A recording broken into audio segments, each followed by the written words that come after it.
Okay, so we finished Refuge yesterday. I didn't go into the description of the Buddha, Dharma, and Sangha in great depth because I thought that, a lot of that contains different lists of qualities and things like that, so I didn't want to go through them. But it's quite inspiring to study it. And I was thinking of doing just going into the Ngondro practice of refuge. But do you want that? Sure, that would be very helpful. Yeah, you want that? Okay, well I didn't prepare that, but we can start talking about it anyway.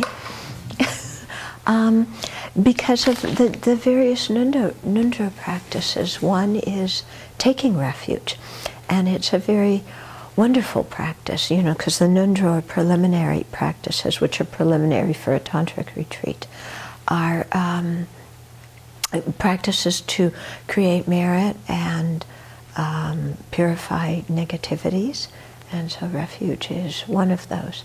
And of the four Tibetan traditions, they have different ways of doing it.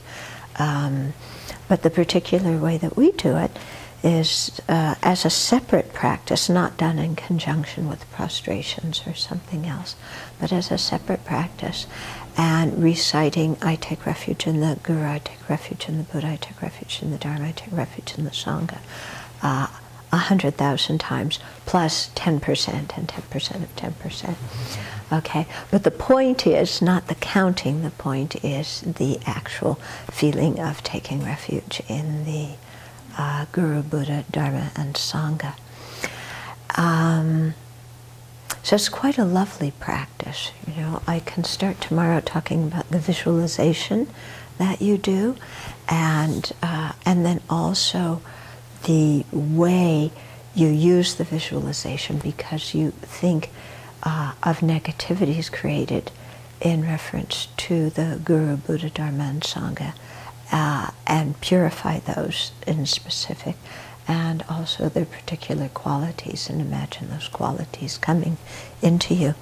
Now, some people have some question about why the Guru is considered, like when you're doing the Refuge Ngondro, why you say that, because everybody talks about the three jewels, and here the Tibetans had the Guru, and what's the story here? When you're talking about the Guru as the refuge, you're not talking about the personality of your spiritual teacher. Okay, so it's real important to understand that the Guru as an object of refuge is what is called the ultimate Guru, which is basically the Buddha.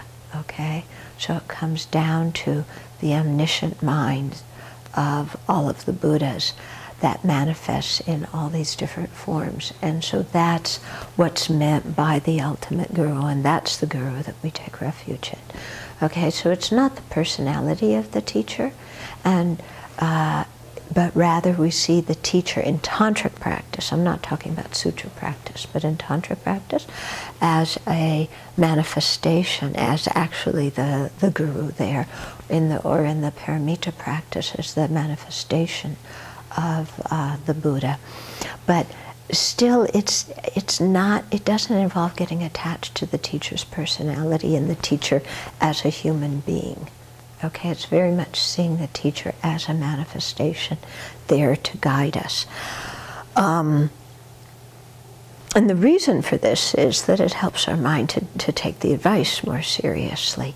Okay, but the downside is if we get very attached to the teacher as a personality and think that that person is our refuge, well, that person is, impermanent and is one day going to leave this body.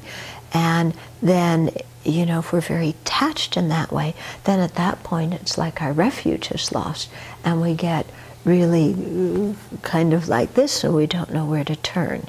So that's why it's very important to see that the Guru we're taking as refuge is nothing other than the embodiment of the Buddha, Dharma, and Sangha, which are not going to disappear when the physical body of our teacher is no longer here.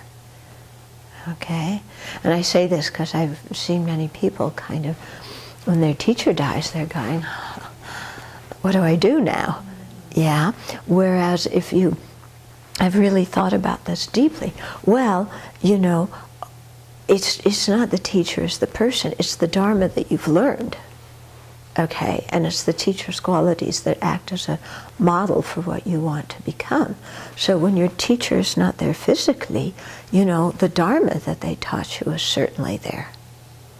Okay, the Dharma in their minds is there for you to study and access and practice and realize in your own mind. And so that's the way that we're taking refuge in the Guru. Okay? So that's quite important. Yeah. And it's not a fourth object of refuge. It's seen as the embodiment of the Buddha, Dharma, and Sangha.